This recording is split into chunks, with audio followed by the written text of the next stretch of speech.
আপনারা দেখছেন news now, খবরের নতুন ভাষা। টিটিএডিসি নির্বাচনের ফলাফল ঘোষণা পরবর্তী সন্ত্রাসের ঘটনায় তীব্র উদ্বেগ প্রকাশ করল ত্রিপুরা প্রদেশ কংগ্রেস। রাজ্যের বিভিন্ন প্রান্তে সাধারণ মানুষের নিরাপত্তা বিঘ্নিত হচ্ছে এবং পরিস্থিতি ক্রমশ ভয়াবহ আকার ধারণ করছে বলে অভিযোগ করে প্রদেশ কংগ্রেস সভাপতি আশিস কুমার সাহা। বর্তমান পরিস্থিতি অত্যন্ত উদ্বেগজনক, মানুষের মধ্যে আতঙ্ক ছড়িয়ে পড়ছে, যা গণতান্ত্রিক পরিবেশের জন্য মারাত্মক হুমকি বলে উল্লেখ করে ত্রিপুরা প্রদেশ কংগ্রেস। এই ক্ষেত্রে অবিলম্বে রাজনৈতিক দল, বিশেষ করে এডিসিতে জয়ী তিপ্রামথার পাশাপাশি প্রশাসনকে সক্রিয় ভূমিকা নেওয়ার আহ্বান জানান প্রদেশ কংগ্রেস সভাপতি আশিস কুমার সাহা।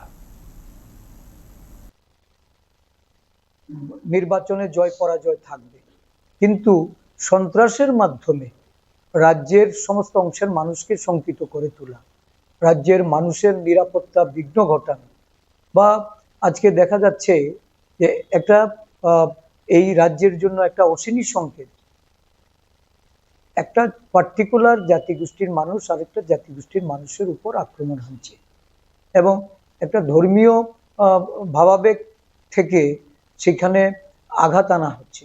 এর থেকে মানে শঙ্কার বিষয় আর কিছু হয়ে উঠতে পারেনি। অবিলম্বে রাজনৈতিক দলগুলি, বিশেষ করে যারা জয়ী হয়েছেন, তাদের দলীয় নেতৃত্ব তাদেরকে সংযত করে, এটা শুধু কথায় না, বাস্তবে যেন এটা ইমপ্লিমেন্ট হয় এবং শাসক গোষ্ঠী যাদের কাছে প্রশাসনিক ব্যবস্থাপনা গ্রহণের মধ্য দিয়ে মানুষকে নিস্তার দেওয়া, মানুষকে শান্তিতে গ্রামে গঞ্জে বসবাস করার সুযোগ করে দেওয়া, এবং যারা অসাধু কাজের সঙ্গে যুক্ত, যারা এই ধরনের সমাজ বিরোধী অ্যাক্টিভিটি চালাচ্ছে, তাদের বিরুদ্ধে কঠোর ব্যবস্থা গ্রহণ করার আমরা দাবি রাখছি।